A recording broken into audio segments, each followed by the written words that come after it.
ওই যে জঙ্গি এমপি যাচ্ছে, আল্লাহ নবীর সুন্নত এবং এই পোশাক কোনোদিন জঙ্গির অ্যাসেম্বল হতে পারে না। জানার সবাই এই সংসদের মান ক্ষুণ্ণ হয়েছে আমি মনে করছি।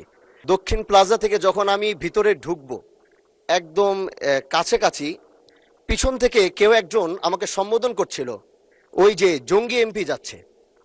তো এই বিষয়টা আসলে এইভাবে আসতো না। তো একটু পর থেকে সোশ্যাল মিডিয়াতে দেখলাম যে এই বিষয়ে খুব লেখালেখি এবং এই ভিডিওটা নিয়ে খুব আলোচনা চলছে, যেটি জাতীয় সংসদের একজন রানিং এমপিকে সংসদের কাছে যখন জঙ্গি বলে সম্বোধন করা হয়, আর এটার জন্যে এই সংসদের মান ক্ষুণ্ণ হয়েছে আমি মনে করছি। এজন্য আমি আপনার কাছে একটি অনুরোধ করব, আমাকে জঙ্গি বলার কারণটা আমি যতটুকু মনে করলাম যে আমার মাথায় একটি পাগড়ি রয়েছে এবং আমার চলায় সাদা পাঞ্জাবি সুন্নতে রাসূল রয়েছে, এটার জন্য হয়তো তিনি আমাকে ওইভাবে জঙ্গি বলে সম্বোধন সে আমাকে করেছে। আমি মনে করি আল্লাহ নবীর সুন্নত এবং এই পোশাক কোনোদিন জঙ্গির অ্যাসেম্বল হতে পারে না। জানার সবাই